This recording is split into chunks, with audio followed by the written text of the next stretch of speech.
Student ವಿಶೇಷ ಕಾರ್ಯಕ್ರಮಕ್ಕೆ ಸ್ವಾಗತ. ನಾನು ಶ್ರುತಿ. ಪ್ರತಿದಿನ ಸ್ಟೂಡೆಂಟ್ಸ್ ಗೆ ಬೇಕಾಗಿರುವಂತಹ ಪ್ರಶ್ನೆಗಳೇನಿರುತ್ತೆ, ಡೌಟ್ಸ್ ಏನಿರುತ್ತೆ, ಆ ಬಗ್ಗೆ ನಾವು ಇನ್ಫಾರ್ಮೇಶನ್ ಅನ್ನ ಕೊಡ್ತಾನೆ ಬಂದಿದ್ವಿ. ಬಟ್ ಇವತ್ತಿನ ಈ ಒಂದು ಸಂಚಿಕೆಯಲ್ಲಿ ನಾವು ಗ್ರಾಫೋಥೆರಪಿ ಅಂದ್ರೆ ಏನು, ಯಾವ ರೀತಿ ಹ್ಯಾಂಡ್ ರೈಟಿಂಗ್ ನ ಇಂಪ್ರೂವ್ಮೆಂಟ್ ಮಾಡ್ಕೋಬೇಕು, ಬಿಕಾಸ್ ಎಷ್ಟು ಸ್ಟೂಡೆಂಟ್ಸ್ ಗೆ ತುಂಬಾ ಪ್ರಾಬ್ಲಮ್ಸ್ ಇರುತ್ತೆ ಹ್ಯಾಂಡ್ ರೈಟಿಂಗ್ ವೈಸ್. ತುಂಬಾ ಸ್ಪೀಡ್ ಆಗಿ ಬರೆಯಕ್ಕಾಗಲ್ಲ, 3 ಅವರ್ ಅಲ್ಲಿ ಎಕ್ಸಾಮ್ ನ ಕವರ್ ಮಾಡಕ್ಕಾಗಲ್ಲ, ಎಷ್ಟೊಂದು ಪ್ರಶ್ನೆಗಳಿರುತ್ತೆ, ಆನ್ಸರ್ಸ್ ನ ಬರಿಬೇಕು, ಹೇಗಪ್ಪ ಮ್ಯಾನೇಜ್ ಮಾಡೋದು ಅಂತ ದೊಡ್ಡ ಸಮಸ್ಯೆ ಆಗಿರುತ್ತೆ. ಹಾಗಾದ್ರೆ ಇವತ್ತಿನ ಈ ಒಂದು ಸಂಚಿಕೆಯಲ್ಲಿ ನನಗೆ ಇಮ್ರಾನ್ ಅವರು ತಿಳಿಸ್ಕೊಡ್ತಾರೆ ಯಾವ ರೀತಿ ನಾವು ಪೆನ್ ಅನ್ನ ಹಿಡಿಬೇಕು, ಯಾವ ರೀತಿ ನಾವು ಹ್ಯಾಂಡ್ ರೈಟಿಂಗ್ ನ ಇಂಪ್ರೂವ್ಮೆಂಟ್ ಮಾಡ್ಕೋಬೇಕು, ಗ್ರಾಫೋಥೆರಪಿ ಅಂದ್ರೆ ಏನು, ಈ ಬಗ್ಗೆ ಇನ್ಫಾರ್ಮೇಶನ್ ಕೊಡೋದಕ್ಕೆ ನಮ್ ಜೊತೆಗಿದ್ದಾರೆ ಹ್ಯಾಂಡ್ ರೈಟಿಂಗ್ ಎಕ್ಸ್ಪರ್ಟ್ ಆದಂತಹ ಇಮ್ರಾನ್ ಅವರು ನಮ್ ಜೊತೆಗಿದ್ದಾರೆ. ಅವ್ರನ್ನ ವೆಲ್ಕಮ್ ಮಾಡೋಣ. ಸರ್, ಕಾರ್ಯಕ್ರಮಕ್ಕೆ ಸ್ವಾಗತ. ಇಮ್ರಾನ್ ಅವರೇ, ಸಾಕಷ್ಟು ಡೌಟ್ಸ್ ಇರುವಂತದ್ದು ಸ್ಟೂಡೆಂಟ್ಸ್ ಏನಪ್ಪಾ ಅಂದ್ರೆ ಹ್ಯಾಂಡ್ ರೈಟಿಂಗ್ ವೈಸ್ ಸಾಕಷ್ಟು ಡೌಟ್ಸ್ ಇರುತ್ತೆ. ಸೊ ಮೊದಲಿಗೆ ನಂಗೆ ಗ್ರಾಫೋಥೆರಪಿ ಅಂದ್ರೆ ಏನು, ಹಾಗೆ ಹ್ಯಾಂಡ್ ರೈಟಿಂಗ್ ವೈಸ್ ನಾವು ಯಾವ ರೀತಿ ಟೆಕ್ನಿಕ್ಸ್ ನ ಯೂಸ್ ಮಾಡ್ಕೋಬೇಕಾಗುತ್ತೆ ಅಂತ. Surely. Graphotherapy is basically a scientific process of changing someone's handwriting. This is done for children and adults can also follow this. Graphotherapy, the name itself speaks for itself. Okay. Grapho ಅಂದ್ರೆ ಅಕ್ಷರಗಳು, therapy ಅಂದ್ರೆ ಒಂದು systematic way ನಲ್ಲಿ ನೀವು ಬರೆಯೋದು ಪ್ರಕ್ರಿಯೆ. So graphotherapy is basically a systematic and scientific approach towards changing somebody's handwriting. And how do you change this is not only to influence the subconscious mind and to improvise on the behavior, but also about how legibly a person can write using this methodology. ಗ್ರಾಫೋಥೆರಪಿ ನಲ್ಲಿ ಏನಾಗುತ್ತೆ ಅಂದ್ರೆ ನಾವು calligraphy ಮತ್ತು hand writing beautify ಮಾಡೋದು, copy book writing style ಇದೆಲ್ಲ include ಆಗಲ್ಲ. ಗ್ರಾಫೋಥೆರಪಿ ಹೊಸ style ಅಲ್ಲ. ಇದರಲ್ಲಿ ನೀವು ಬರೆಯೋದು ಅಕ್ಷರಗಳನ್ನ ಸ್ವಲ್ಪ ಸಣ್ಣ ಪುಟ್ಟ ಚೇಂಜಸ್ ಮಾಡ್ಕೊಂಡ್ರೆ ಇದು ಹೆಂಗೆ ನಿಮ್ ಹ್ಯಾಂಡ್ ರೈಟಿಂಗ್ ಸ್ಪೀಡು, ಲೆಜಿಬಿಲಿಟಿ, ಕ್ಲಾರಿಟಿನಲ್ಲಿ ಚೇಂಜಸ್ ಬರೋದ್ಕೊಳ್ಳುತ್ತೆ, ಅದ್ರ ಬಗ್ಗೆ ಇದು ಪ್ರೋಗ್ರಾಮ್ ಇರೋದು. ಸೊ ನಾವು ಸಾಮಾನ್ಯವಾಗಿ ಏನ್ ಮಾಡ್ತೀವಿ ಅಂದ್ರೆ, ಮಗು ನಮ್ಮ ಹತ್ರ ಬಂದ್ರೆ ನಾವು ತಗೊಳ್ಳೋದು ಮಗು ಫಸ್ಟ್ ಸ್ಟ್ಯಾಂಡರ್ಡ್ ಇಂದ ಹಿಡ್ಬಿಟ್ಟು ಯಾರಾದ್ರೂ ಸ್ಟೂಡೆಂಟ್ ಆಗಿರೋರು ಈ ಪ್ರೋಗ್ರಾಮ್ ನ ಮಾಡಬಹುದು. ನಾವೇನ್ ಮಾಡ್ತೀವಿ ಅಂದ್ರೆ ಫಸ್ಟ್ ಕ್ಲಾಸ್ಗೆ ಮಗು ಬಂದಾದ್ಮೇಲೆ ಸ್ಯಾಂಪಲ್ ಬರ್ಸ್ಕೊಳ್ತೀವಿ. ಒಂದು 2-3 ಪ್ಯಾರಾಗ್ರಾಫ್ ಇಂಗ್ಲಿಷ್ ಲ್ಯಾಂಗ್ವೇಜ್ ನಲ್ಲಿ ಬರ್ಸ್ಕೊಂಡ್ರೆ ನಾವು ಅದನ್ನ ಅನಲೈಸ್ ಮಾಡ್ಕೊಂಡು ಐಡೆಂಟಿಫೈ ಮಾಡ್ತೀವಿ ಏನೇನ್ ಗುಣಗಳು ಈ ಮಗುಗೆ, ಈ ಸ್ಟೂಡೆಂಟ್ಗೆ ಬೇಕಾಗಿದೆ ಅಂತ. ನಾವು ಹೇಳೋದು 5 ಮೇಜರ್ ಗುಣಗಳು. ಬಟ್ ನಾವು ಅಕ್ಷರಗಳನ್ನ ಚೇಂಜ್ ಮಾಡಕ್ ಮೊದಲನೇ ನಾವ್ ಏನ್ ಮಾಡ್ತೀವಿ ಅಂದ್ರೆ ಹ್ಯಾಂಡ್ ರೈಟಿಂಗ್ ಇಂದ ಜಾಸ್ತಿ ಫಿಂಗರ್ಸ್ ನಾವು ಹೆಂಗ್ ಬೆಳೆಸ್ಕೊಂಡು ಬರೀಬಹುದು. So it's basically about how you can make your fingers flexible and how you maintain one specific constant grip on the paper and allow your fingers to move. That brings in, ಅದ್ರಲ್ಲಿ ಏನಾಗತ್ತೆ ಅಂದ್ರೆ ಬಹಳಷ್ಟು strain ಆಗಿರೋದು ಕೈನಲ್ಲಿ, ಅದು ನೋವು ಎಲ್ಲ it will go away. So if you can identify this, so what happens is before I change your letters, ನಾವು ಅಕ್ಷರಗಳ ಹೋಗಿ ಮುಂಚೆನೆ ನಾವು ಸರ್ಟನ್ ಎಕ್ಸರ್ಸೈಸ್ ನ ಮಾಡ್ತೀವಿ. ಆ ಎಕ್ಸರ್ಸೈಸ್ ನಾವು ಫಿಂಗರ್ ಫ್ಲೆಕ್ಸಿಯಾನ್ ಎಕ್ಸರ್ಸೈಸ್ ಅಂತ ಹೇಳ್ತೀವಿ. ಇದನ್ನ ನಾವು ಏನ್ ಮಾಡ್ತೀವಿ ಅಂದ್ರೆ ಈ ತರ ಸ್ಟ್ರೋಕ್ಸ್ ನ ನಾವು ಮಗುಗೆ ಪ್ರಾಕ್ಟೀಸ್ ಮಾಡಿ ಅಂತ ಹೇಳ್ತೀವಿ. ಇದನ್ನ ನಾವು ಸ್ಕ್ವಿಗಲ್ಸ್ ಅಂತ ಹೇಳ್ತೀವಿ. Viewers, if you could pay attention, this is a systematic way of allowing fingers to get flexible so that the letters can be written more easily. If you pay attention, this exercise not only brings in flexibility. ಇದರಲ್ಲಿ ಏನಾಗುತ್ತೆ ಅಂದ್ರೆ ನೀವು ಗಮನ ಕೊಟ್ಬಿಟ್ಟು ನೋಡಿ, ಪ್ರತಿಯೊಂದು ನಾನು ಅಕ್ಷರನ ಇಲ್ಲಿ ಬಿಡಿಸಿ ಬರ್ದಿರೋದು ಸ್ಪೇಸಿಂಗ್ ನೋಡಿ, ಸೈಜ್ ನೋಡಿ. ಸೊ ದಟ್ ಮೀನ್ಸ್ ಇದನ್ನ ಅವರು ಬೆಳೆಸ್ಕೊಂಡ್ರೆ ಇದರಲ್ಲಿ ಲೈನ್ ಕೋಆರ್ಡಿನೇಷನ್ ಬರುತ್ತೆ, ಸ್ಪೇಸಿಂಗ್ಸು ಇದನ್ನಲ್ಲಿ ನಾವು ಫೋಕಸ್ ಮಾಡ್ತೀವಿ. ಇದು ಬಿಟ್ರೆ ಇನ್ನೊಂದು ನಾವು ಏನ್ ಹೇಳ್ತೀವಿ ಅಂದ್ರೆ ಸರ್ಕ್ಯುಲರ್ ಮೂವ್ಮೆಂಟ್ಸ್ ಅಂತ ಹೇಳ್ತೀವಿ. All these exercises are nothing but to bring in more flexibility in the fingers. And apart from this, we also have vertical strokes.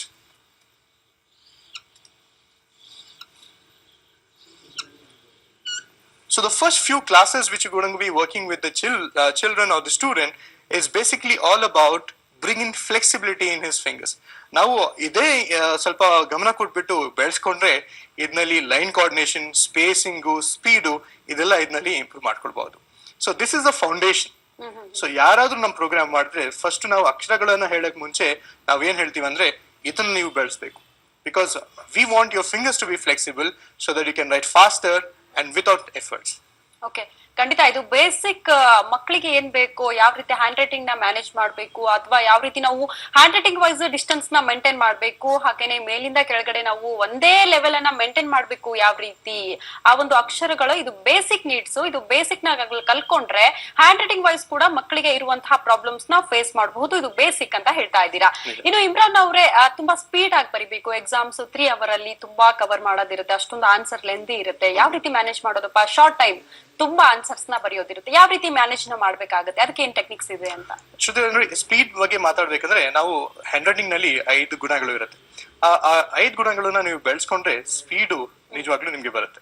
But speed ಹೋಗಕ್ ಮುಂಚೆ ನಾವು ಹೇಳ್ತೀವಿ ಏನಂದ್ರೆ speed is a last thing which you gonna be focusing on, because first we want your letters to get in a better manner. So first technique or the first thing which we will want to pay attention in your handwriting is called letter formation.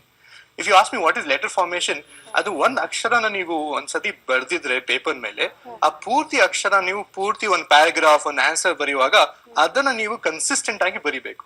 ಸಾಮಾನ್ಯವಾಗಿ ಮಕ್ಕಳು ಏನ್ ಮಾಡ್ತಾರೆ ಅಂದ್ರೆ ಒಂದ್ ಅಕ್ಷರ ಅವರು ಬರ್ದ್ರೆ ಇನ್ನೊಂದ್ ಅಕ್ಷರ ಅವರು ಬರೆಯಕ್ಕೆ ಹೋದ್ರೆ ಬೇರೆ ಸ್ಟೈಲ್ ನಲ್ಲಿ ಬರ್ತಾರೆ. ನಾನು ನಿಮ್ಗೆ ತೋರ್ಸಕ್ಕೆ ಇಷ್ಟಪಡ್ತೀನಿ. So if I write down on the whiteboard right now, what I'm going to do is I'll show you different ways children write different alphabets. So let's pay attention to the letter B. Some of the kids start writing B like this, but as and when they start progressing, they will also start writing B like this. They will also have this. So if you really pay attention, ನೀವು ಒಂದೇ ಅಕ್ಷರನ ಬರೆಯಕ್ಕೆ 3 different styles ನ ನೀವು ಬೆಳೆಸ್ತಾ ಇದ್ದೀರಾ. So ಪ್ರತಿ ಒಂದ್ಸತಿ ನೀವು ಈ ಅಕ್ಷರ ಬರೆಯುವಾಗ ನೀವನ್ನ ಗ್ರಿಪ್ ನ ಚೇಂಜ್ ಮಾಡ್ತಾ ಇದ್ದೀರಾ. Contact between the paper and the hand is changing. So this impacts the speed of anybody's writing. So our focus in the handwriting program, which we do in our 10 different centers in Bangalore, trained by special teachers who take care of all these things, is first and important thing is letter formation. Have you developed consistency in your letter formation? That is very, very important. And the second aspect or the second important thing which you need to be really focusing upon in handwriting is connectivity. Are you able to connect one letter with another? ಖಂಡಿತ ಈ teachers ಗೆ mainly ಬೇಕಾಗಿರುವಂತದ್ದು ಅವರು ಈ letter formation ಯಾವ ರೀತಿ ಇರುತ್ತೆ, ಅದು basic need ಅವ್ರಿಗೂ ಕೂಡ. ಅದನ್ನ ಮೊದಲಿಗೆ ಸ್ಟೂಡೆಂಟ್ಸ್ ಗೆ ಹೇಳ್ಕೊಡ್ಬೇಕು. ಆ ನಂತರ ಈ ಸ್ಪೀಡ್ ಇರಬಹುದು ಅಥವಾ ಹ್ಯಾಂಡ್ ರೈಟಿಂಗ್ ವೈಸ್ ಇಂಪ್ರೂವ್ಮೆಂಟ್ಸ್ ಇರಬಹುದು ಅಥವಾ ನಾವು ತುಂಬಾ ಚೆನ್ನಾಗಿ ಬರಿಬೇಕು ಅನ್ನೋ ಆಸೆಗಳೇನಿರುತ್ತೆ ಅದನ್ನ ಬರ್ತಾ ಬರ್ತಾ ನಾವು ಕಲಿಬಹುದು. ಬಟ್ ಬೇಸಿಕ್ ನೀಡ್ಸ್ ಏನಿದೆ ಅದನ್ನ ಮೊದಲು ಅರ್ಥ ಮಾಡ್ಕೋಬೇಕು ಅಂತ ಹೇಳ್ತಾ ಇದ್ದಾರೆ. ಇವಾಗ ಇನ್ನಷ್ಟು ಮಾತನಾಡೋಣ. ಸ್ಟೂಡೆಂಟ್ಸ್ ಗಿನ್ನೂ ಕೂಡ ಹಲವಾರು ಡೌಟ್ಸ್ ಇರುತ್ತೆ. ಹಾಗಾದ್ರೆ ನಾವು ಗ್ರಿಪ್ ಯಾವ ರೀತಿ ಹಿಡಿಬೇಕು, ಯಾವ ರೀತಿ ನಾವು ಬುಕ್ ಮೇಲೆ ಕೈ ಇಟ್ಕೊಂಡು ಬರೆಯೋದ್ರಿಂದ ನಾವು ಸ್ಪೀಡ್ ಆಗಿ ಬರ್ಕೊಂಡು ಹೋಗ್ತಾ ಇರಬೇಕು, ಯಾವ ರೀತಿ ಲೆಟರ್ ಫಾರ್ಮೇಶನ್ ಅಂದ್ರೆ ಕಂಟಿನ್ಯೂಟಿ ಯಾವ ರೀತಿ ಇರಬೇಕು, ಈ ರೀತಿ ಹಲವಾರು ಡೌಟ್ಸ್ ಇದ್ದೇ ಇರುತ್ತೆ. ಆ ಬಗ್ಗೆ ಕೂಡ ಅವ್ರು ತಿಳಿಸ್ಕೊಡ್ತಾರೆ. ಆದ್ರೆ ಅದಕ್ಕೂ ಮುಂಚೆ ಒಂದು ಸ್ಮಾಲ್ ಬ್ರೇಕ್ ನ ಬಳಿಕ ಮತ್ತೊಮ್ಮೆ ಚಾಂಪಿಯನ್ ಸ್ಟೂಡೆಂಟ್ ವಿಶೇಷ ಕಾರ್ಯಕ್ರಮಕ್ಕೆ ಸ್ವಾಗತ. ಇಮ್ರಾನ್ ಅವರೇ, ನಾವು ಯಾವ ರೀತಿ ಹ್ಯಾಂಡ್ ರೈಟಿಂಗ್ ನ ಇಂಪ್ರೂವ್ಮೆಂಟ್ ಮಾಡ್ಕೋಬೇಕು, ಬೇಸಿಕ್ ನೀಡ್ಸ್ ಏನಿದೆ ಅದ್ರ ಬಗ್ಗೆ ಮಾತನಾಡ್ತಾ ಇದ್ವಿ. ಬಟ್ ನೀವು ಸೆಮಿನಾರ್ ವೈಸ್ ಹೋದ್ರೆ ನಿಮ್ಮ ಸೆಮಿನಾರ್ ನಲ್ಲಿ ಇದಕ್ಕೆ ಕೋರ್ಸಸ್ ಅಂತ ಮಾಡಿದೀರಿ ಅಂತೆ. ಫಸ್ಟ್ ಸ್ಟೇಜ್ ಅಂತ ಇರುತ್ತೆ, ಸೆಕೆಂಡ್ ಸ್ಟೇಜ್ ಅಂತ ಇರುತ್ತೆ. ಸೊ ಈಗ ನಾನು ಫಸ್ಟ್ ಸ್ಟೇಜ್ ಬಗ್ಗೆ ಮಾತನಾಡ್ತಾ ಇರ್ತೀನಿ. ಇದ್ರ ಬಗ್ಗೆ ಕೂಡ ನಮ್ಗೆ ಒಂದಷ್ಟು ಮಾಹಿತಿ ಬೇಕು, ಬಿಕಾಸ್ ಸ್ಟೂಡೆಂಟ್ಸ್ ಗೂ ಕೂಡ ತುಂಬಾ ಹೆಲ್ಪ್ ಆಗುತ್ತೆ ಅನ್ಕೋತೀನಿ. ಇದ್ರ ಬಗ್ಗೆ ಒಂದ್ ಸ್ವಲ್ಪ ಇನ್ಫಾರ್ಮೇಶನ್. ನಾವು ಪ್ರೋಗ್ರಾಮ್ ನಲ್ಲಿ ಏನ್ ಮಾಡಿದೀವಿ ಅಂದ್ರೆ we have develop 3 levels of hand writing improvement. This is called handwriting development and graphotherapy course. Seminar ನಲ್ಲಿ ನೀವು ಬಂದ್ರೆ ಮಗು ಜೊತೆ ಪೇರೆಂಟ್ಸ್ ಬಂದಾದ್ಮೇಲೆ ಏನಾಗುತ್ತೆ ಅಂದ್ರೆ ನಾವು ಮಗುಗೆ ಸೆಮಿನಾರ್ ನಲ್ಲಿ ಒಂದು 2-3 ಲೈನ್ಸ್ ಬಳಸ್ತೀವಿ. ಸೊ ಅಲ್ಲಿ ಇರೋದು ಇನ್ಸ್ಟ್ರಕ್ಟರ್ಸ್, ನಮ್ಮ 10 ಸೆಂಟರ್ಸ್ ನಲ್ಲಿ ಇರೋದು ಇನ್ಸ್ಟ್ರಕ್ಟರ್ಸ್ ಕೋರ್ಮಂಗ್ಲಾನಲ್ಲಿ, ಇಂದ್ರಾನಗರ್ ನಲ್ಲಿ, ಆಮೇಲೆ ಮಲ್ಲೇಶ್ವರಂ ನಲ್ಲಿ, ಈ ಬೇರೆ ಬೇರೆ ಕಡೆ ನಮ್ಮ ಸೆಂಟರ್ಸ್ ಇದೆ. ಅಲ್ಲಿ ಇರೋದು ಎಲ್ಲಾ ಟೀಚರ್ಸ್ ನಿಮ್ಗೆ ಸೆಮಿನಾರ್ ನಲ್ಲಿ ಭೇಟಿ ಮಾಡ್ತಾರೆ. ಅವರು ನಿಮ್ಮ ಮಗುನ ಹ್ಯಾಂಡ್ ರೈಟಿಂಗ್ ನ ನೋಡ್ಬಿಟ್ಟು ಅವ್ರಿಗೆ ಈ ಪ್ರೋಗ್ರಾಮ್ ಬೇಕಾಗಿದ್ರೆ ಯಾವ ಲೆವೆಲ್ ನಲ್ಲಿ ಬೇಕಾಗಿದೆ, ಎಷ್ಟು ದಿವಸನಲ್ಲಿ ಮಗು ಚೇಂಜ್ ಮಾಡ್ಕೊಳ್ಳುತ್ತೆ ಹ್ಯಾಂಡ್ ರೈಟಿಂಗ್, ಅದೆಲ್ಲ ನಾವು ಅದ್ರಲ್ಲಿ ಮಾತಾಡ್ತೀವಿ. ಸೊ ನಾನು ನಿಮ್ಗೆ ತೋರಿಸ್ತಾ ಇರೋದು ಇದನ್ನ ನಾವು ಲೆವೆಲ್ 1 ಅಂತ ಹೇಳ್ತೀವಿ. ನಾನು ನಿಮ್ಗೆ ಸ್ವಲ್ಪ ನಿಮಿಷ ಮುಂಚೆ ಲೆಟರ್ಸ್ ಬಗ್ಗೆ ತೋರಿಸಿದೆ, ಫಿಂಗರ್ ಫ್ಲೆಕ್ಸಿಯಾನ್ ಬಗ್ಗೆ ಮಾತಾಡಿದೆ. So this is how it shows up in the book. If you really pay attention, I'm talking about circular movements using specific lines and margins here. We're also talking about squiggles and also circular movements. This is what level 1 is all about. And if you go further, we get on to doing the letter formation. Letter formation is basically teaching the child the consistency to develop. ಈಗ ಸ್ವಲ್ಪ ನೀವು ಗಮನ ಕೊಟ್ಬಿಟ್ಟು ನೋಡಿದ್ರೆ ಏನಾಗುತ್ತೆ ಅಂದ್ರೆ ಪ್ರತಿ ಒಂದು ಅಕ್ಷರ ಎಷ್ಟು ದಪ್ಪಕ್ಕೆ ಬರಿಬೇಕು, ಏನ್ ಸೈಜ್ ಮೇಂಟೈನ್ ಮಾಡ್ಕೊಳ್ಬೇಕು, ಇದ್ಮೇಲೆ ನಾವು ಹೇಳ್ತಾ ಇದೀವಿ. ಸೊ ಇದನ್ನ ನಾನು ನಿಮ್ಗೆ ಇವಾಗ ಲೆವೆಲ್ 1 ಮುಗ್ದಾದ್ಮೇಲೆ ಮಗು ಲೆವೆಲ್ 2 ನಲ್ಲಿ ಹೋಗುತ್ತೆ. Level 2 is very important and very exciting. ಯಾಕಂದ್ರೆ ಲೆವೆಲ್ 2 ನಲ್ಲಿ ನಾವು ತೋರಿಸಿದೇನಂದ್ರೆ ಕನೆಕ್ಟಿವಿಟಿ. ಒಂದ್ ಅಕ್ಷರ ನೀವು ಇನ್ನೊಂದ್ ಅಕ್ಷರಗೆ ಹೆಂಗ್ ಸೇರಿಸ್ಬಿಟ್ಟು ಬರಿಬೇಕು. ಇವಾಗ ಸಾಮಾನ್ಯವಾಗಿ ಮಕ್ಳಿಗೆ ಪೇರೆಂಟ್ಸ್ ಏನ್ ಮಾಡ್ತಾರೆ ಅಂದ್ರೆ ಸ್ಕೂಲ್ ನಲ್ಲಿ ಎಲ್ಲ ಹ್ಯಾಂಡ್ ರೈಟಿಂಗ್ ಚೇಂಜ್ ಮಾಡ್ಕೊಳ್ಳಕ್ಕೆ, ಇಲ್ಲಾಂದ್ರೆ ಸ್ಪೀಡ್ ಇನ್ಕ್ರೀಸ್ ಮಾಡ್ಕೊಳ್ಳಕ್ಕೆ ಎಲ್ಲಾ ಅಕ್ಷರನ ಸೇರಿಸ್ಬಿಟ್ಟು ಬರೆಯಕ್ಕೆ ಪ್ರಯತ್ನ ಪಡ್ತಾರೆ, which is not really a good idea. We basically want the child to learn to connect at least 3 or 4 letters. If they're doing 5, very good, but 4 should be good enough. So how do you get started? In level 2, what we basically do is we identify vowels, which are consistent of letters, which you will see in major part of your handwriting. So I'm starting with the letter E, and I'll connect this letter E with the vowels. So I'll start with A, then I'll start with I, I'll connect the E with another E, I'll connect the E with the O. So similarly, I'll go on connecting. So this is a basic starting way of connecting one letter with another. And when you go on continuously doing this, you will also start doing more than 2 letters. So can you see you're doing more than 2 letters now?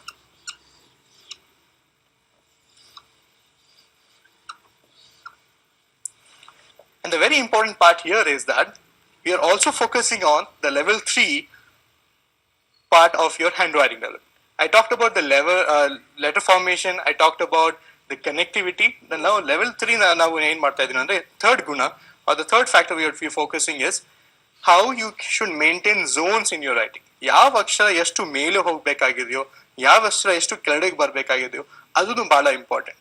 ಇವಾಗ ನಾವು ಸಾಮಾನ್ಯವಾಗಿ ಜನ ಕೇಳ್ತಾರೆ, sir ಅದು measurement ಏನು, so ಎಷ್ಟು ಮೇಲೆ ಹೋಗ್ಬೇಕು ಎಷ್ಟು ಕೆಳಗಡೆ ಬರ್ಬೇಕಂತ ಕೇಳ್ತಾರೆ.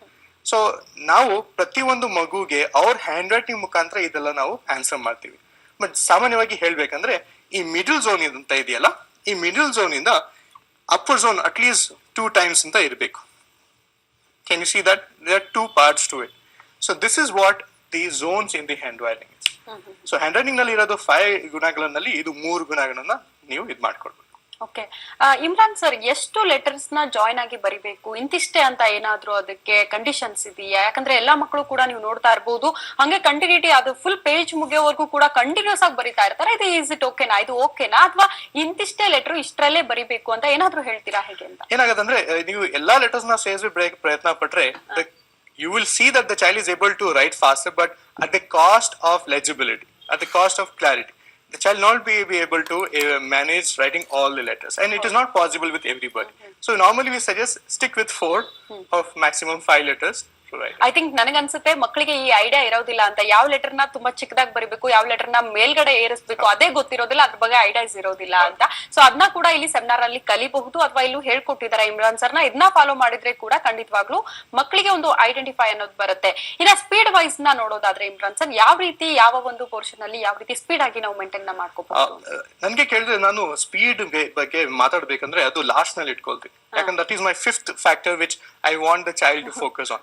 What is very important here is before you go on to the speed, get your letters right, get your connectivity right, get your zones right, and the 4th very important thing is spacing. ಒಂದು ಪದ ಆದ್ಮೇಲೆ ಇನ್ನೊಂದು ಪದಗೆ ಎಷ್ಟು ಜಾಗ ಬಿಟ್ಕೊಳ್ಬೇಕಂತ. ನಾನು ಬಹಳಷ್ಟು parents ಮತ್ತು students ಜೊತೆ ಇಂಟ್ರಾಕ್ಟ್ ಮಾಡುವಾಗ ಸ್ಟೂಡೆಂಟ್ಸ್ ಹೇಳ್ತಾರೆ, ಸರ್ ನಮ್ಮ ಟೀಚರ್ ಹೇಳಿದ್ರು ಒಂದು ಫಿಂಗರ್ ಸ್ಪೇಸ್ ಇರಬೇಕು ಒಂದು ಪದ ಆದ್ಮೇಲೆ ಅಂತ.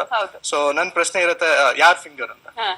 So whose finger you need to be considering? Is it the teacher's finger or your own? So that's not the way to measure it. As I said, this is a science, very systematic way of changing a person's handwriting. ಇದರಲ್ಲಿ ಪ್ರತಿಯೊಂದು ಮಾತು ನಾವು ಹೇಳೋದು ಇದು ಒಂದು scientific approach ಇರುತ್ತೆ. there is a specific measurement for that. So ಇವಾಗ ಸದ್ಯಕ್ಕೆ ನಾನು ಏನು ಹೇಳಕ್ಕೆ ಇಷ್ಟಪಡ್ತೀನಿ ಅಂದ್ರೆ, if you're writing one word and if you want to leave the space for the another word, maintain at least 1 character space. And if you're completing one sentence, if you're putting a comma or a full stop, if you're putting a comma, maintain 2 character space, that is 2 letter space. And if you're having a full stop there, maintain 4 letter space. So this is basically the easiest way of maintaining the space when you're actually writing a paragraph. So all these factors you will able to see in all the levels of the books I like to show you, Shruti. Okay. So this is my level 2 and a very beautifully designed book. And Rafi Sir has shown us a lot of ways how we can actually get on to learning these beautiful factors. After we finish the letters, as I was talking about the connectivity, I like to show you. So this is what I was talking about, the connectivity. So how every single letter has a space and how every single letter has been identified and shown to you. And then as I said, ಮಕ್ಕಳಿಗೆ ಆದಷ್ಟು ಬೇಗ ಯಾವ ರೀತಿ identify ಮಾಡಬಹುದು ನಾವು words ನ, ಆಮೇಲೆ ಎಷ್ಟು ಗ್ಯಾಪ್ ಕೊಟ್ಟು ಬರಿಬಹುದು, ಆಮೇಲೆ ಅದು ಟೀಚರ್ಸ್ಗೂ ಕೂಡ ವ್ಯಾಲ್ಯೂಯೇಷನ್ ಮಾಡುವಂತಹ ಟೀಚರ್ಸ್ಗೂ ಕೂಡ ಖಂಡಿತವಾಗ್ಲೂ ಅರ್ಥ ಆಗುತ್ತೆ, ನೀಟ್ ಆಗಿ ಕಾಣಿಸ್ತಾ ಇರುತ್ತೆ. ಅಲ್ಲಿ ಮಾರ್ಕ್ಸ್ ಇನ್ಕ್ರೀಸ್ ಕೂಡ ಆಗಬಹುದು. ಯಾಕಂದ್ರೆ ತುಂಬಾ ಮಕ್ಕಳು ಈ ಒಂದು ಹ್ಯಾಂಡ್ ರೈಟಿಂಗ್ ಅಲ್ಲೇ ಮಾರ್ಕ್ಸ್ ನ ಲೆಸ್ ಮಾಡ್ಕೋತಾ ಇರ್ತಾರೆ. ಇದು ಒಂದು ಒಳ್ಳೆಯ ಒಂದು ಅವಕಾಶ ಅಂತ ಅನ್ಕೋತೀನಿ. ಈ ಒಂದು ಹ್ಯಾಂಡ್ ರೈಟಿಂಗ್ ವೈಸ್ ಕಲಿಯೋಕೆ ಬೇಸಿಕ್ ನೀಡ್ಸ್ ತುಂಬಾನೇ ಇದೆ. ಇಷ್ಟೆಲ್ಲಾನು ಕೂಡ ಎಲ್ಲಾ ಮಕ್ಕಳಿಗೂ ಕೂಡ ಗೊತ್ತಿರೋದಿಲ್ಲ. ಈಗ ನಾವು ಸ್ಟೇಜ್ 2 ಬಗ್ಗೆ ಮಾತನಾಡ್ತಾ ಇದ್ದಾರೆ, ಲೆವೆಲ್ 2 ಬಗ್ಗೆ ಕೂಡ ಇಮ್ರಾನ್ ಅವರು ಹೇಳ್ತಾ ಇದ್ದಾರೆ. ಅದರಿಂದ ಲೆವೆಲ್ 3, ಲೆವೆಲ್ 4, ಲೆವೆಲ್ 5 ಅಲ್ಲಿ ಏನೆಲ್ಲ ಇರಬಹುದು ಹ್ಯಾಂಡ್ ರೈಟಿಂಗ್ ವೈಸ್, ಆ ಬಗ್ಗೆ ಕೂಡ ಮಾತನಾಡ್ತೀವಿ. ಆದ್ರೆ ಅದಕ್ಕೂ ಮುಂಚೆ ಇನ್ನೊಂದು ಸ್ಮಾಲ್ ಬ್ರೇಕ್ ನ ಬಳಿಕ ಮತ್ತೊಮ್ಮೆ ಚಾಂಪಿಯನ್ ಸ್ಟೂಡೆಂಟ್ ವಿಶೇಷ ಕಾರ್ಯಕ್ರಮಕ್ಕೆ ಸ್ವಾಗತ. ಇಮ್ರಾನ್ ಸರ್, ಲೆವೆಲ್ 1, ಲೆವೆಲ್ 2 ಅಲ್ಲಿ ಯಾವ ರೀತಿ ಇರುತ್ತೆ ಮಕ್ಕಳಿಗೆ, ಅದರಲ್ಲಿ ಬೇಸಿಕ್ ನೀಡ್ಸ್ ಯಾವ ರೀತಿ ಸಿಗ್ತಾ ಹೋಗುತ್ತೆ ಆ ಬಗ್ಗೆ ಮಾತನಾಡ್ತಾ ಇದ್ವಿ. ಇನ್ನು ಲೆವೆಲ್ 3 ಅಲ್ಲಿ ಏನೆಲ್ಲ ಇರಬಹುದು ಅಂತ. ಸೊ ಆಸ್ ವಾಸ್ ಟಾಕಿಂಗ್ ಶ್ರುತಿ, ನಾವು ಲೆವೆಲ್ 2 ಬಗ್ಗೆ ಮಾತಾಡ್ತಾ ಇದ್ದೆ ನಾನು. ಆಮೇಲೆ ನಾನು ಝೋನ್ಸ್ ಬಗ್ಗೆ ಮಾತಾಡ್ತಾ ಇದ್ದೆ. So if you really pay attention, we started with 2 connectivated letters. Now we are doing with 3 letters now. And similarly, we'll progress to level 3. Here we'll get on to specifically writing letters or the words which has specific zones. Yav akshara bari mele hogta ide, yav akshara bari kelade hogta ide. So we'll be focusing on this level 3 also. So all this program and entire thing, you can do this in 21 days. That's the beauty about this program. 21 days anta ಹೇಳಿದ್ರೆ ನಾನು 121 classes ಅಂತ ಹೇಳ್ತಾ ಇದೀನಿ. ಮಗು ಪೂರ್ತಿ time ನಮ್ಮ ಹತ್ರ ಬರ್ಬೇಕಂತ ಏನಿಲ್ಲ. ಸ್ಕೂಲ್ ಆದ್ಮೇಲೆ 1 hour, which our centre is closer to you, you can go there. Our specially trained instructors will take care of you.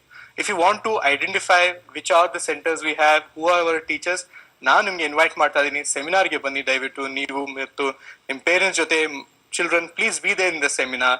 In the seminar, you will get to interact with all the teachers who manage our centers across the city of Bangalore. ನಮ್ಮ hand writing ನೋಡ್ತಾರನು ಆಗತ್ತೆ.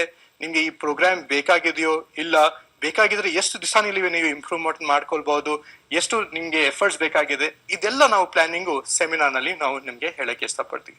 So I look forward to have you all in the seminar. And most importantly, parents, please join us for this seminar. Understand this technical aspect. And handwriting as a skill, if you can identify these technical aspects, your handwriting will be faster and will be more legible. Okay, ಈಗ parents ಏನ್ ಮಾಡ್ತಾ ಇರ್ತಾರೆ ಅಂದ್ರೆ ಮಕ್ಕಳಿಗೆ ಹೇಳ್ತಾ ಇರ್ತಾರೆ hand writing ಚೆನ್ನಾಗ್ ಆಗಲ್ಲ, ಎಷ್ಟು ಕೆಟ್ಟದಾಗ ಬರೀತೀಯ, ಆ ಮಕ್ಕಳನ್ನ ನೋಡು ಈ ಮಕ್ಕಳನ್ನ ನೋಡು ಅಂತ ಕಂಪೇರ್ ಮಾಡ್ತಾ ಇರ್ತೀರಾ. ಬಟ್ ಪೇರೆಂಟ್ಸ್ ಕೂಡ ಇದನ್ನ ಅರ್ಥ ಮಾಡ್ಕೊಂಡು ಸೆಮಿನಾರ್ ನ ಅಟೆಂಡ್ ಮಾಡಿದ್ರೆ ಯಾಕೆ ನಿಮ್ ಮಕ್ಕಳು ಕೆಟ್ಟದಾಗ ಬರೆಯೋದಕ್ಕೆ ಕಾರಣ ಏನಿರಬಹುದು, ಅಥವಾ ಹ್ಯಾಂಡ್ ರೈಟಿಂಗ್ ವೈಸ್ ಅವರು ಚೆನ್ನಾಗಿ ಬರೀದೇ ಇರೋದಕ್ಕೆ ಕಾರಣಗಳೇನಿರಬಹುದು, ಅದನ್ನ ಯಾವ ರೀತಿ ನಾವು ಸಾಲ್ವ್ ಮಾಡ್ಕೋಬೇಕು, ಅದು ಕೂಡ ನಿಮ್ಗೆ ಸೆಮಿನಾರ್ ನಲ್ಲಿ ಗೊತ್ತಾಗುತ್ತೆ. ದಯವಿಟ್ಟು ಪೇರೆಂಟ್ಸ್ ಕೂಡ ಸ್ಟೂಡೆಂಟ್ಸ್ ಜೊತೆ ಅಟೆಂಡ್ ಮಾಡಿದ್ರೆ ಸೆಮಿನಾರ್ ನ, ಅಲ್ಲಿ ನಿಮ್ಗೆ DVD ಕೂಡ ಉಚಿತವಾಗಿ ಸಿಗುತ್ತೆ. ಆ DVD ನ ಮನೆಗೆ ತಗೊಂಡು ಹೋಗಿ ಕೂಡ ನೀವು ಇನ್ಫಾರ್ಮೇಶನ್ ನ ಕಲೆಕ್ಟ್ ಮಾಡ್ಕೋಬಹುದು ಅಂತ ಹೇಳ್ತಾ ಇದ್ದಾರೆ. ಇಮ್ರಾನ್ ಸರ್ ಹೇಳೋ ಹಾಗೆ ಏನಪ್ಪಾ ಅಂತ ಅಂದ್ರೆ, ಇದು ಮಕ್ಕಳಿಗೆ ಮಾತ್ರ ಅಲ್ಲ, ಪೇರೆಂಟ್ಸ್ಗೂ ಕೂಡ ಗೊತ್ತಾಗುತ್ತೆ. ಯಾಕಂದ್ರೆ ಪೇರೆಂಟ್ಸ್ ಗೆ ದೊಡ್ಡ ಟೆನ್ಷನ್ ಆಗಿರುತ್ತೆ ಮಕ್ಕಳ ಬಗ್ಗೆ, ಅದು ಕೂಡ ಅಲ್ಲಿ ಪ್ರಾಬ್ಲಮ್ ಸಾಲ್ವ್ ಆಗುತ್ತೆ. ಹಾಗಾಗಿ ಪೇರೆಂಟ್ಸ್ ಕೂಡ ಬನ್ನಿ ಅಂತ. ಇನ್ನೊಂದು ಪ್ರಶ್ನೆ ಕಾಡೋದು ಏನಂದ್ರೆ, ನಿಮ್ಗೆಲ್ಲರಿಗೂ ಕೂಡ ಫೀಸ್ ಇರುತ್ತಾ, ಏನಾದ್ರೂ ಫೀಸ್ ನ ನಾವು ಕೊಡ್ಬೇಕಾ, ಸೆಮಿನಾರ್ ನ ಅಟೆಂಡ್ ಮಾಡ್ಬೇಕಾ, ಯಾವ ರೀತಿ ಇರುತ್ತೆ, ಆ ರೀತಿ ಇನ್ಫಾರ್ಮೇಶನ್ ಕೂಡ ಕಲೆಕ್ಟ್ ಮಾಡ್ತಾ ಇರ್ತೀರಾ. ಬಟ್ ಯಾವುದೇ ಫೀಸ್ ಇರೋದಿಲ್ಲ, ವಿತೌಟ್ ಫೀಸ್ ನೀವು ಸೆಮಿನಾರ್ ನ ಅಟೆಂಡ್ ಮಾಡಬಹುದು. ಸೆಮಿನಾರ್ ನ ಅಟೆಂಡ್ ಮಾಡಿದಾಗ ಸಾಕಷ್ಟು ಇನ್ಫಾರ್ಮೇಶನ್ ನಿಮ್ಗೆ ಸಿಗ್ತಾ ಹೋಗುತ್ತೆ. ಇಮ್ರಾನ್ ಸರ್, ನಾವು ಸೆಮಿನಾರ್ ಬಗ್ಗೆ ಮಾತನಾಡೋದಾದ್ರೆ ಪ್ರತಿದಿನ ನಾವು ಕಾನ್ಸಂಟ್ರೇಟ್ ಮಾಡೋದು ಹೇಗೆ, ಅಥವಾ ಮೆಮರಿನ ಚೆಕ್ ಮಾಡೋದು ಹೇಗೆ, ಇದ್ರ ಬಗ್ಗೆ ಮಾತನಾಡ್ತಾ ಇದ್ವಿ. ಬಟ್ ಈಗ ಹ್ಯಾಂಡ್ ರೈಟಿಂಗ್ ವೈಸ್ ಅಲ್ಲಿ ಯಾವ ರೀತಿ ನೀವು ಐಡೆಂಟಿಫೈ ನ ಮಾಡ್ತೀರಾ ಮಕ್ಕಳಿಗೆ, ಅಲ್ಲಿ ಯಾವ ರೀತಿ ಇಂಪ್ರೂವ್ಮೆಂಟ್ ಮಾಡೋ ವೈಸ್ ನೀವು ಯಾವ ರೀತಿ ಟ್ರೈನಿಂಗ್ ನ ಕೊಡ್ತೀರಾ ಅಲ್ಲಿ ಅಂತ. ಸೆಮಿನಾರ್ ಬಗ್ಗೆ ಮಾತಾಡ್ಬೇಕಂದ್ರೆ, dear parents, one thing I like to tell you is the 3 hours which you're going to spend with us. ಆ 3 hour ನೀವು ಜೊತೆ ಇರೋದು ಎಷ್ಟು ಎಕ್ಸೈಟಿಂಗ್, ಎಷ್ಟು ಎಂಟರ್ಟೈನಿಂಗ್ ಇರುತ್ತೆ ಅಂದ್ರೆ, I will tell you, you will never have that experience again in your life. ಯಾಕಂದ್ರೆ ಅಲ್ಲಿ ಬರೋದು, ಸೆಮಿನಾರ್ ನಲ್ಲಿ ಸ್ಟಾರ್ಸ್ ಯಾರು ಗೊತ್ತಾ, ನಿಮ್ಮ ಮಗು ಆ ಸೆಮಿನಾರ್ಗೆ ಬಂದ್ರೆ ಬರೀ ಅಲ್ಲಿ ಚೇರ್ ನಲ್ಲಿ ಬರೀ ಕುತ್ಕೊಳ್ಳಲ್ಲ, ರಫಿ ಸರ್ ಜೊತೆ ಸ್ಟೇಜ್ ಮೇಲೆ ಇರ್ತಾರೆ. ರಫಿ ಸರ್ ನಿಮ್ ಮಗುನ ಸೆಲೆಕ್ಟ್ ಮಾಡ್ಬಿಟ್ಟು ಅಲ್ಲೇ ನಿಮ್ಗೆ ಡೆಮಾನ್ಸ್ಟ್ರೇಟ್ ಮಾಡ್ಬಿಟ್ಟು ತೋರಿಸ್ತಾರೆ. ಇರೋದನ್ನ ಟಾಪಿಕ್ಸ್ ನಾವು ಇರೋದು ಟೆಕ್ನಿಕ್ಸ್ ನಾವು ಏನೇನ್ ಹೇಳ್ತಾ ಇದೀವಿ, ಅದು ನಾವು ನಿಮ್ಗೆ DVD ಮುಖಾಂತರನೂ ಕೊಡ್ತಾ ಇದೀವಿ. ಸೊ ಸೆಮಿನಾರ್ ನಲ್ಲಿ ಏನಾಗುತ್ತೆ ಅಂದ್ರೆ, ಬಹಳ ಪ್ರಾಕ್ಟಿಕಲ್ ಸೆಮಿನಾರ್. ರಫಿ ಸರ್ ಹೆಂಗ್ ಡಿಸೈನ್ ಮಾಡಿದಾರೆ ಅಂತ ಸೆಮಿನಾರ್, ಶ್ರುತಿ ಅವರೇ, ಪ್ರತಿಯೊಂದು ನಿಮಿಷ ಒಂದು ಕಾಲ ನಿಮ್ಗೆ ಗೊತ್ತಾಗಲ್ಲ ನೀವು ಎಷ್ಟೊಂದು ಅವರ್ ಇಲ್ಲಿ ಕುತ್ಕೊಂಡಿದ್ದೀರಾ ಅಂತ. ಯಾಕಂದ್ರೆ ಅಲ್ಲಿ ಬರೀ ಪೇರೆಂಟ್ಸು ಮಕ್ಕಳು ಬರೋದು ಕುತ್ಕೊಂಡು ಒಂದು ಸೆಮಿನಾರ್ ಕೇಳ್ಕೊಂಡು ಹೋಗೋದಲ್ಲ. This lot to learn the way the entire seminar is design. So ನಾವು ಅಷ್ಟೊಂದು ನಮ್ಗೆ ಏನಾಗಿ ಫೋಕಸ್ ಮಾಡ್ತಾ ಇದೀವಿ ಅಂದ್ರೆ, ಸೆಮಿನಾರ್ಗೆ ಬನ್ನಿ ಅಂದ್ರೆ, we like to see your child and the child's handwriting, and we like to meet your child and identify what are the challenges your child is facing. So in a seminar what happens is, you will get to know all these factors. ನಾನು ಹೇಳಕ್ ಹೋದ್ರೆ ತುಂಬಾ ಇದೆ, but ಕೇಳೋದ್ರಿಂದ ಜಾಸ್ತಿ experience ಮಾಡಿದ್ರೆ ಅದು ಬಹಳ important. So to experience this and be there in the seminar this Sunday and we'd like to show you this material, see this material, feel this material, and you will be able to join us, and we look forward to have you as our students. ಖಂಡಿತ ಎಷ್ಟೊಂದು information ಸಿಗ್ತಾ ಹೋಗುತ್ತೆ seminar ನಲ್ಲಿ. ಅದನ್ನ ಹೇಳೋದ್ಕಿಂತಲೂ ಅದನ್ನ try ಮಾಡಿ ನೋಡಿದಾಗ ಒಂದು ಎಕ್ಸ್ಪೀರಿಯನ್ಸ್ ಯಾವ ರೀತಿ ಇರುತ್ತೆ ಅದು ಗೊತ್ತಾಗುತ್ತೆ, ಆ ಫೀಲ್ ನಮ್ಗೆ ಆಗುತ್ತೆ ಅಂತ ಹೇಳ್ತಾ ಇದಾರೆ. ನಿಜಕ್ಕೂ ಎಲ್ಲರೂ ಕೂಡ ಮನೇಲಿ ಕೂತ್ಕೊಂಡು ಅಂತ ಇರ್ತಾರೆ, ಏನೋ ಸೆಮಿನಾರ್ ಅಂತ ಹೇಳ್ತಾ ಇದಾರೆ, ಏನೋ ಒಂದು ಪಾಠ ಮಾಡ್ತಾ ಇರ್ಬೋದು, ಏನಾದ್ರೂ ಇನ್ಫಾರ್ಮೇಶನ್ ಕೊಡ್ತಾ ಇರ್ಬೋದು, ಈ ರೀತಿ ಫೀಲ್ ಇದ್ದೇ ಇರುತ್ತೆ. ಬಟ್ ಅದೇ ತರ ಫೀಲ್ ನ ಅಲ್ಲಿ ಹೋಗಿ ನಾವು ನೋಡಿದಾಗ, ಅದನ್ನ ಫೀಲ್ ಮಾಡ್ಕೊಂಡಾಗ ಗೊತ್ತಾಗುತ್ತೆ ಅಲ್ಲಿ ಏನೆಲ್ಲ ಇದೆ ಸೆಮಿನಾರ್ ನಲ್ಲಿ, ಯಾವ ರೀತಿ ಇನ್ಫಾರ್ಮೇಶನ್ ನಮ್ಗೆ ಸಿಗ್ತಾ ಹೋಗುತ್ತೆ, ಮಕ್ಕಳಿಗೆ ಬೇಕಾಗಿರುವಂತಹ ಇನ್ಫಾರ್ಮೇಶನ್ ಯಾವ ರೀತಿ ಇರುತ್ತೆ, ಪೇರೆಂಟ್ಸ್ ಕೂಡ ಅಲ್ಲಿ ಸಾಕಷ್ಟು ಇನ್ಫಾರ್ಮೇಶನ್ ಇರುತ್ತೆ. ಯಾಕಂದ್ರೆ ಪದೇ ಪದೇ ಮಕ್ಕಳಿಗೆ ಈ ಕಂಪ್ಲೇಂಟ್ ಮಾಡ್ತಾ ಇರೋದು ಪೇರೆಂಟ್ಸ್ ಅಂತ ಅನ್ಕೋತೀನಿ. ಪೇರೆಂಟ್ಸ್ ತುಂಬಾ ಒತ್ತಡವನ್ನ ಹೇರ್ತಾ ಇರ್ತೀರಾ, ಬಟ್ ಪೇರೆಂಟ್ಸ್ ಕೂಡ ಆ ಸ್ಟೂಡೆಂಟ್ಸ್ ಜೊತೆ ದೊಡ್ಡ ಪ್ರಮುಖ ಪಾತ್ರ ಆಗಿರುತ್ತೆ. ಅವ್ರದ್ದು ಕೂಡ ಜಾಸ್ತಿ ಕೆಲಸ ಇರುತ್ತೆ, ಅದನ್ನ ಯಾವ ರೀತಿ ಮ್ಯಾನೇಜ್ ನ ಮಾಡ್ಬೇಕು ಅದು ಕೂಡ ಇನ್ಫಾರ್ಮೇಶನ್ ಗೊತ್ತಾಗುತ್ತೆ ಅಂತ. ಇನ್ನೊಂದು ಇಮ್ರಾನ್ ಸರ್, ನೀವ್ ಹೇಳ್ದಂಗೆ ರಫಿ ಸರ್ ಜೊತೆ ಸ್ಟೇಜ್ ಮೇಲೆ ನಿಮ್ಮ ಮಗು ಹೋಗುತ್ತೆ, ಅಲ್ಲಿ ಸ್ಟಾರ್ ಆಗುತ್ತೆ ಅಂತ, ಆ ಫೀಲ್ ನಿಜಕ್ಕೂ ಪೇರೆಂಟ್ಸ್ ಗೆ ತಗೋಬೇಕು. ಆ ಫೀಲ್ ಎಲ್ರು ಕೂಡ ನಮ್ಮ ಮಕ್ಕಳು ಸ್ಟಾರ್ಸ್ ತರ ಯಾವ ತರ ನಿಂತಿದ್ದಾರೆ ಸ್ಟೇಜ್ ಮೇಲೆ ಅಂತ.